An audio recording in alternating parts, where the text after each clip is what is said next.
Aqui estamos, somos o vosso fular de cultura pop, mesmo depois da Páscoa, com mais uma dose de sugestões. Pedro Buxeri Mendes, vamos começar por ti e vamos começar por ficção científica. É isto? Podemos dizê-lo ou não é bem? Na semana passada falámos do Saramago, que é um grande escritor de ficção científica também, não é? Sim, é verdade. Mas isso não se pode dizer, não é? Então não pode. Olha nós aqui a dizer. Pode dizer, acho que não se pode Já dizer. está dito. Sim, projeto Hail Mary. Gostaste? Tenho curiosidade, ainda não vi. Isto bem dava um programa inteiro. Ah, é? Não só gostei, como gostei imenso. É lá. Um dos melhores filmes que o Pedro viu em cinema nos últimos anos. Sem dúvida, não? sem dúvida. Pensava que também já tinhas visto, Bruno. Não, ainda Achei... Fiquei de queixo caído.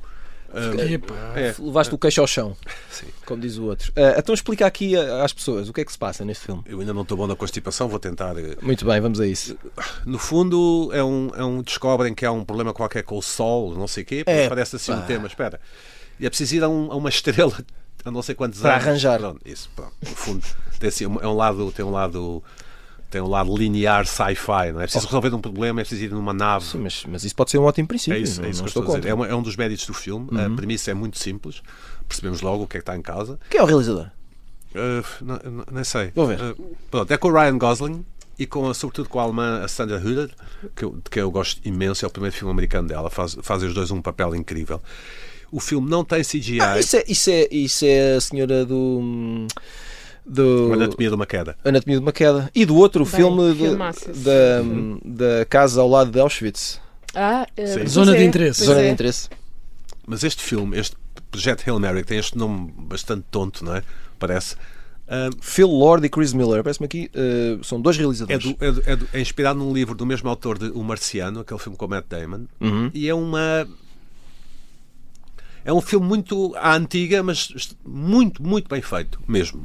Portanto, aconselho vivamente a que vejam no cinema. Acho que tem 2h40, enfim, aguenta-se bem. Aguenta, como dizia o outro. Eu gostei imenso de ver. Fui com o meu filho, ele também gostou imenso. Muito bem. Projeto Hail Mary. Sim. Vou ver isso. Desculpem. Vamos conseguir, Pedro. Estamos quase. Agora tens Chegou à O Prime. antigripino Prof. Depressa. Chegou à Amazon Venham. Prime de Jury Duty, finalmente, embora seja só a segunda temporada. Fala-me disto. O que é The que... Company Retreat. Isto tem tido algum sucesso no estrangeiro, não é? O Jury Duty é de 2023. É aquela série em que eles montam um julgamento.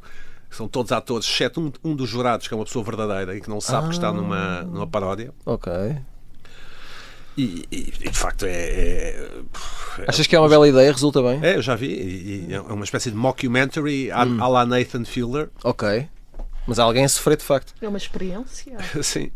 sociológica, E jurídico-sociológica. tem graça porque portanto, a pessoa que não sabe que está a participar numa paródia acaba por ser o apaziguador ou seja, no fundo é a bússola moral de todas aquelas situações, porque todos os outros têm papéis e têm comportamentos estranhos. Uns puxam para um lado, outros puxam para o outro. Então. Sim, às vezes têm comportamentos muito bizarros. E a primeira temporada Chama-se é O ótima. Último a Saber, é? Não. Chama-se The Jury Duty Engraçado. Company Retreat na Amazon Prime e aconselho vivamente. Muito Este bem. aqui é sobre um encontro de quadros de uma empresa, um retiro lá num resort, não sei o que, ainda já não sobre um julgamento. Muito bem, o Pedro conseguiu dar as suas sugestões, apesar de estar neste estado miserável que toda a gente pode comprovar. Força, Pedro. Joana Stickini Vilela, tu tens banda desenhada e fanzines para distribuir à malta, que é uma coisa que ainda existe. Bonecada. E então, vamos começar por novela gráfica publicada pela Devir. Olha, se calhar começamos aqui. Não. Não, só porque é essa Só que para gostava chatear. Não há problema nenhum. Gostava de dedicar um bocadinho mais de tempo. Não há problema nenhum. Feitio. Sempre do contra. Má onda. Sempre. Eu gostava sempre, sei lá, sou leitora assídua de banda desenhada e novelas gráficas. Não leio mais porque são caras. Podias ler 60 minutos por dia. Eu adorava ter tempo para isso. Aliás, é uma coisa, estava a pensar, a altura em que eu lia mais foi na infância. E era porque os livros que eu adorava aquilo, queria saber onde é que chegava, mas não tinha, e não tinha mais nada para fazer, e não tinha, quer dizer, havia televisão, mas não tinha os telemóveis. Hoje em dia eu adorava conseguir pensar assim, tenho 60 minutos para ler e não há nada no horizonte, ou seja, não há não há filhos para te dar banho, para te cuidar. Banho já tomam sozinhos. Será abuso, mas não há uma tarefa para cumprir. Há aborrecimento. Tenho tantas saudades. Dito isso, Isto leem-se num instantinho. Este primeira sugestão chama-se A Cada Sete Ondas e é de uma autora portuguesa chamada Beatriz. Eu não sei se este nome é espanhol. Se for espanhol é Brajal, se for português é Brajal. Então escolham. Deve ser espanhol. Deve ser Brajal, não é? E que ganhou um concurso que eu gosto muito, que é de uma editora muito independente de fanzines e banda desenhada e por aí fora, que se chama Chili com Carne. É aquele concurso Pingo Doce que oferece alguns 8 milhões de euros. Esse era espetacular, não é?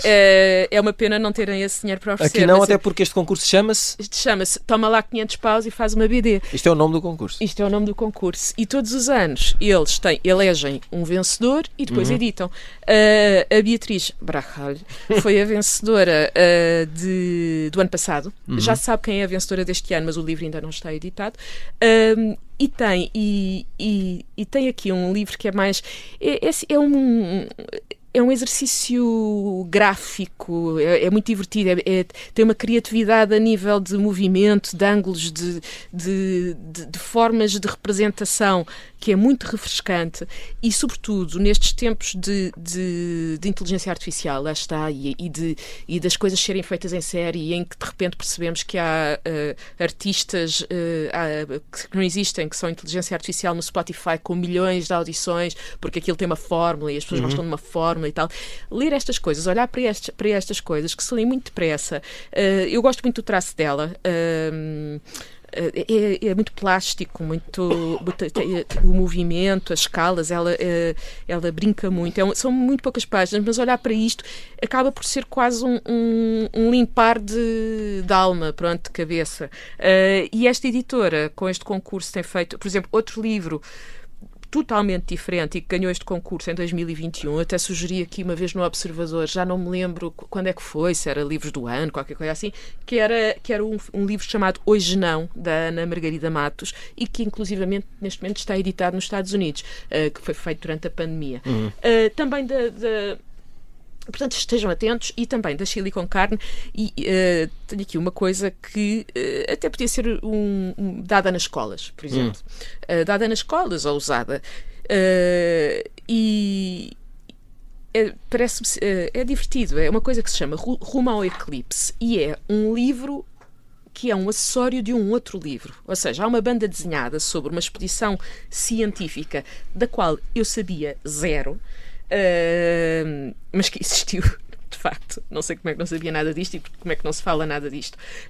Mas que é uma expedição que foi feita em duas partes, mas falando de uma só, em duas missões paralelas, mas falando de uma só, que foi liderada por um matemático e astrónomo, se não me engano, tomei aqui nota, matemático e astrofísico, chamado Eddington, um inglês, em 1900,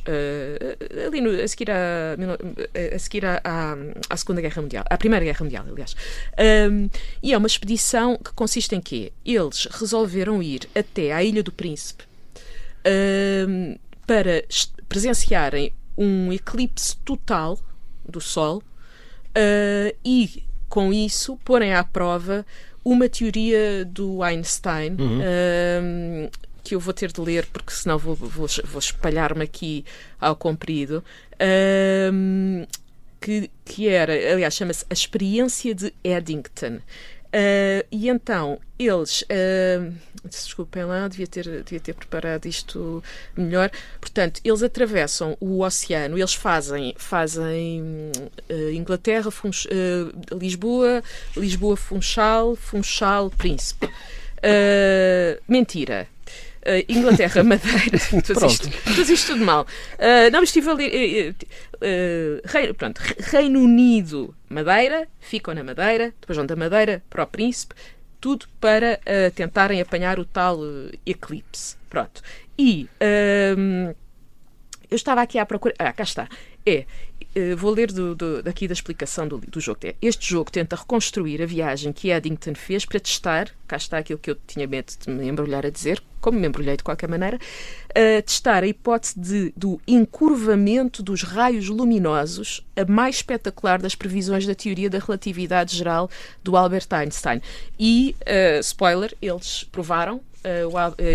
Depois desta expedição, o Einstein é uma estrela. Ele depois ganha o Prémio Nobel da Física em 1921. O eclipse foi a 29 de 1919. E uma coisa muito interessante aqui nisto isto é tipo um role-playing game. Pegas nisto, joga-se com baralho de cartas normal e com um diário, um caderninho. O teu diário de viagem. E tu tens de conseguir e ver se consegues fazer a viagem e chegar lá a tempo. E ao mesmo tempo, salva aqui a repetir. Qual é a figura de estilo, Bruno? Redundância, pleonasmo... Redundância, pois, a repetição de palavras, pronto, porque elas não estão com o mesmo significado. Mas vai-se percebendo como é que isto só foi possível porque havia um império colonial, todas essas ramificações.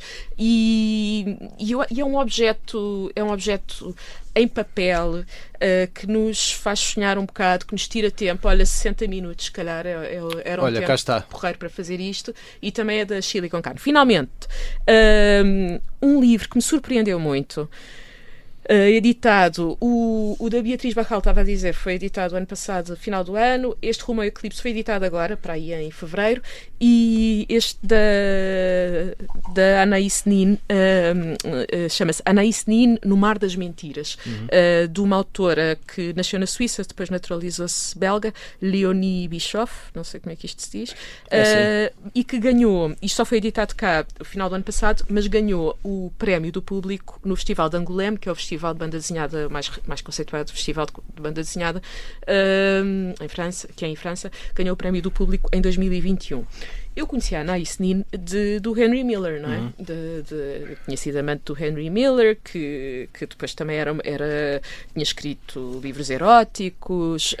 Maria de Medeiros foi a Anaïs Nin num filme chamado Henry e June, do Philip Kaufman, com a Uma Thurman a fazer de June, que era a mulher do Henry Miller. E o Fred Ward, o grande Fred Ward. A fazer de Henry Miller. E ela era um suposto triângulo amoroso. Este livro conta a história da Anaïs Nin. No fundo é a transformação dela desde o momento em que só escreve para ela própria, porque ela é conhecida pelos diários. Ela desde muito novinha, com 11 anos, escrevia diários, até conseguir emancipar-se e ser ela própria. O que é interessante nisto é que, além da Anaïs Nin ter uma vida muito fora do comum, não só com as múltiplas relações com muitos homens, ter sido abandonada pelo pai, que era um pianista famoso, depois tem uma relação incestuosa com o pai, que é uma coisa que faz muita confusão. Enfim, além de tudo isso, este livro tem tem um traço muito bonito, e ele é todo desenhado a lápis. É um lápis de cor, e muitas das partes são aqueles lápis que têm muitas cores lá dentro, sabem? Que nós estamos a desenhar e vai mudando a cor. Sim, vai mudando a cor. E que é um bocado uma forma que esta autora encontrou de mostrar que esta pessoa é uma pessoa com múltiplas faces. E no fundo, lá está, isto acaba quando ela faz as pazes com isso. Eu sou esta pessoa, eu tenho não sei quantas faces. E quando é no Mar das Mentiras, é porque ela, para ter essas faces todas, acabava por representar várias personagens. E, inclusivamente, isto lançou-me numa toca de coelho da vida da Anaïs Nin, que foi fascinante. E da qual ainda não saíste. Ela viveu em vários países, a fase do Henry and June e dessas coisas. Isto é tudo em Paris, mas ela depois foi para os Estados Unidos. E ela tinha um marido, que foi uma pessoa que a apoiou muito e que, a dada altura, se conformou com esta coisa de terem uma relação aberta. E ela, mais velha, e ela só se consegue sustentar e torna-se uma figura nos Estados Unidos. Isto depois tem a ver, eles vão-se embora por causa da guerra, Segunda Guerra, a Grande Guerra, e há uma história que não vem aqui, mas que fui saber, que é, ela depois ainda é casada com o primeiro marido e casa-se casa-se mesmo. E bem. Com outro. Então ela tem um marido em cada costa. E o pai dela? E eles... Um amor em cada porto, um marido em cada costa. O pai dela, felizmente, ela conseguiu livrar-se dele, porque aquilo era uma coisa completamente abusiva e percebe-se que abusou dela quando ela era criança. Mas eles percebem, depois também há quem diga, eles optaram os dois por não saber, por não saber do outro. Ela, quando estava numa costa, tinha documentos com um apelido, quando estava na outra, tinha com outro apelido. E eles descobrem, ou isto torna-se público, porque eles ambos apresentam uma declaração de IRS com Anaïs Nin como sujeito passivo. Olha, cá está. Ainda na semana passada falámos disso. As não é? finanças Isto é uma homenagem a Pedro Buxeri. E tem outras coisas. Olha, o livro é um livro... Eu não punha assim não tinha assim grandes expectativas, mas recomendo muito. Anaïs Nin, No Mar das Mentiras, editado pela Devir. Muito bem. Eu tenho, antes de fazer referência aqui a 2 e-mails que recebemos, só 2 sugestões. Uma ainda não vi, mas quero ver, e portanto vou já sugerir, que é um filme que estreou na quinta-feira passada, que se chama Os Domingos, que é um filme espanhol, um filme que ganhou San Sebastián e foi premiado nos Goya, e que conta a história de uma jovem de 17 anos que decide ser freira. E a história... Quem nunca? Exato, e a história... O que é interessante na história? A história... É um filme espanhol, diz. É um filme espanhol. É um filme espanhol. O que é interessante não é tanto o facto dela decidir ser freira, obviamente, é o dilema familiar, as conversas que vão acontecendo, os choques geracionais e culturais e etc. E eu, como não faço ideia como é que o filme vai acabar, estou muito curioso. Eu ainda não vi o filme, mas quero muito ver. Pronto. Acho que parece muito interessante. Eu gosto de filmes. Já tomei nota aqui. Gosto de filmes em que não se passa nada a não ser conversa. Aprecio. A sério? Gosto muito. Pessoas a falar, famílias a falar coisas. Gostaste do... Dilemas. Já não me lembro. Gostaste do... Deve ter gostado, Joana. Teve... Já me perguntas. Outra perdoa. coisa que eu quero lembrar. Próxima segunda-feira, 2 a 8, dia 13, passa na HBO Max o último episódio de DTF St. Louis. Comecei a ver por tua casa. E isso vale a pena. E bem arrependido estou. Não estás a gostar? Não. Eu estou a gostar muito. Como é que é possível? Não estou a gostar. Claro, e por isso é que temos este programa. Epá, Somos todos o diferentes. Jason Bateman cada vez me irrita mais. O outro ator, não sei o nome, faz um papel incrível. O Jason Bateman vai muito bem, pá. O David Harbour. Eu acho que aqui... O do Stranger Things, sim, está melhor do que o Jason. Não, já não tenho paciência. Mas, ainda no dia estava a ver mas uma Bruno, o entrevista problema do pode ser Jason teu. Bateman. Claro, óbvio, é sempre. O Jason Bateman deu uma entrevista a dizer que houve uma altura em que as coisas na carreira dele pareciam estar a correr bem e de repente deixou de ter oportunidades. E que quando voltou a ter... Agora sim, quem nunca? E quando voltou a ter a oportunidade disse, epá, não, isto agora vou mesmo agarrar e fazer tudo o que puder, e está a fazer. Ele faz tudo. E começa a ser um bocadinho cansativo. Muito bem, e depois, só referir aqui 2 mails que recebemos, um do Nuno Cabeça, que para já agradece por termos divulgado uma recomendação dele aqui há uns tempos, que era o Mr. In Between. E dá razão ao Pedro Buxeri Mendes, claro. Quem nunca? Porque foi mesmo a recomendação do Ricky Gervais que o levou lá. E julgo que tinhas feito referência a... Cá está, é mais uma. E depois ele diz que, como falámos há pouco tempo de videoclubes, quando falámos de Chuck Norris, ele recomenda o canal de YouTube da Criterion Collection, onde vários realizadores e atores famosos vão fazer a sua escolha de filmes, e numa coisa parecida, um canal que a Joana também já aqui falou, que é o Trackstar, onde vários famosos personalidades são testados nos seus conhecimentos musicais para ver se descobrem a canção que está a passar nos headphones. E outra referência... E que agora é um podcast, e tem um podcast. E tem um podcast, exatamente. O José Valente, que mandou um mail longo sobre Chuck Norris, aplaudindo podes rir, a personagem, o ator, o lutador, que bom. Dizendo que ele era de facto paixão. O maior das coisas da porrada no cinema. E o José Ventura, não é? José Valente. José Valente ficou... Valente. Ficou indignado quando falámos, e fui eu que falei, do Jason Statham. Pois foi. Ele não disse, vale absolutamente nada. Claro. E não vale? E não vale, com certeza.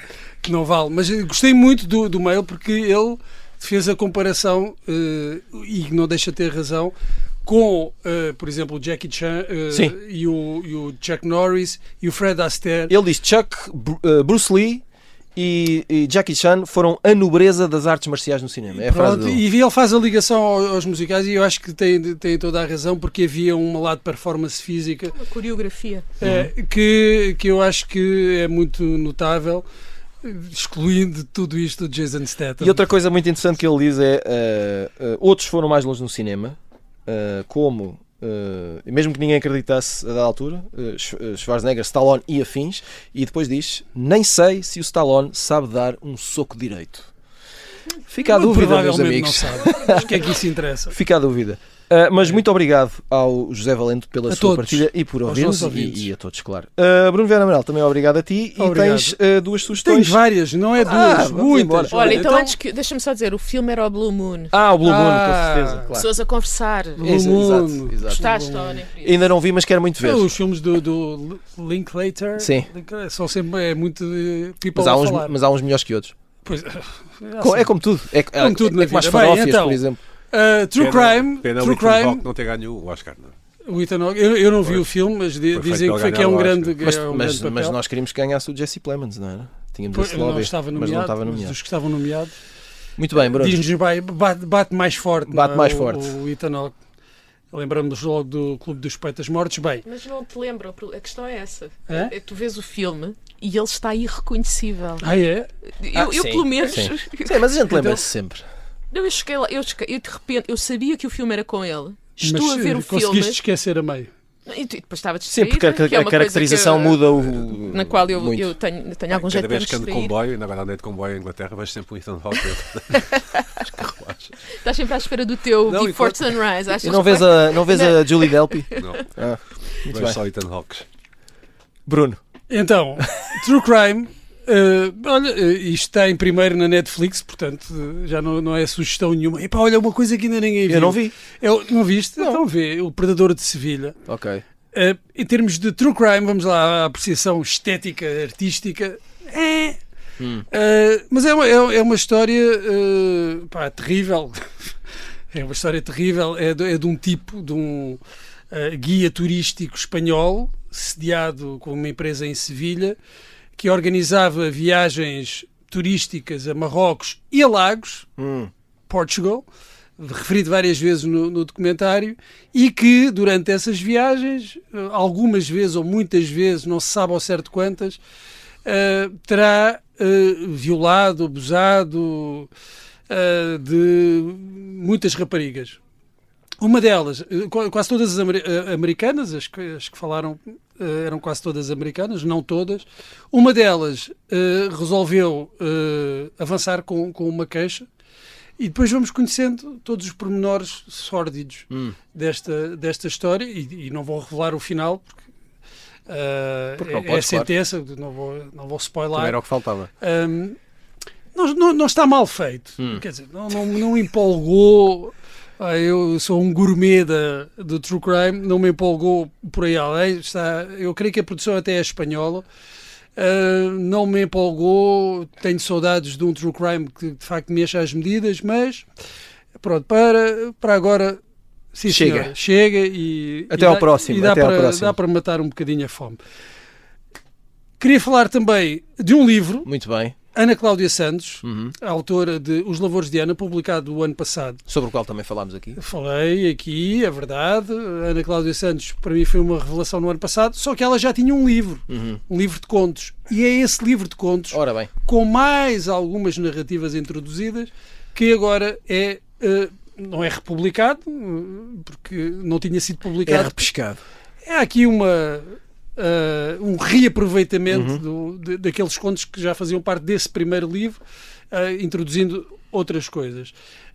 Eu acho que é a confirmação, de facto, de uma autora que se percebia logo, eu pelo menos, através desse segundo livro, que afinal era o segundo livro do Lavores de Ana, que está ali uma autora já completa. Esta é a confirmação desse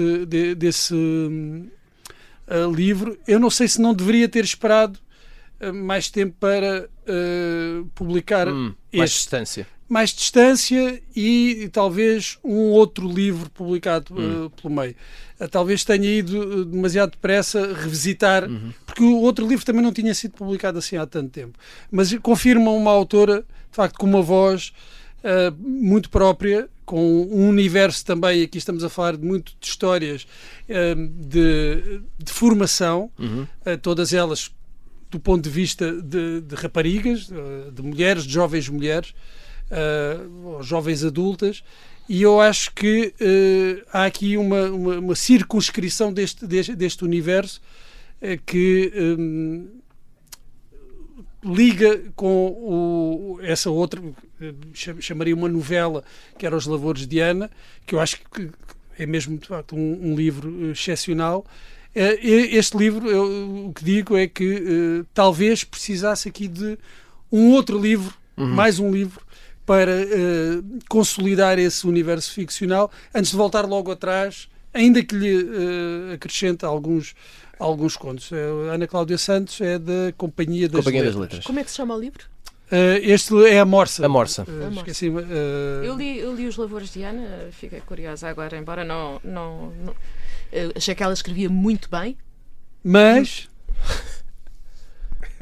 Achei pouco. Pronto. Ok. É pouco, é um livro curto. Acho que escreve muito bem, cria um universo. Escreve muito bem, uma escrita muito límpida e muito... domina perfeitamente a língua. Mas não te encheu as medidas? Se calhar não chega à novela sequer, é um conto. Para mim, senti aquilo quase como um longo conto. Pronto. Sim. Mas também pode ser. Senti mas potencial, é bom. sobretudo. Pronto, não me encheu as medidas.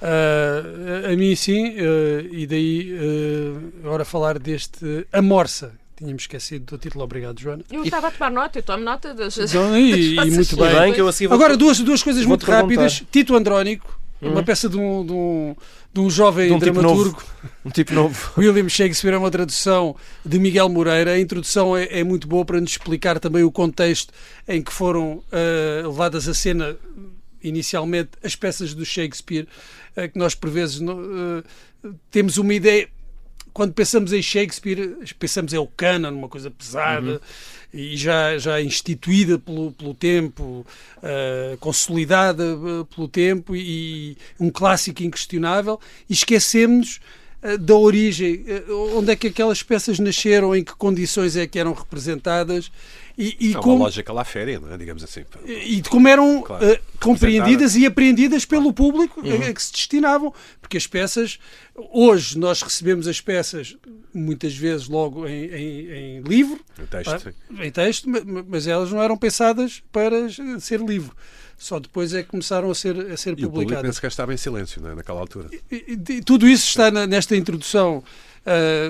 Eu acho que é muito útil também do tradutor, de Miguel Moreira. Ele depois também explica um pouco as opções de tradução. O Tito Andrónico é uma peça que terá sido levada à cena entre 1588 e 1593, pela primeira vez. Se é que o Shakespeare existiu, não é? Se é que, claro. Pode ter sido Christopher Marlowe. Não sabe.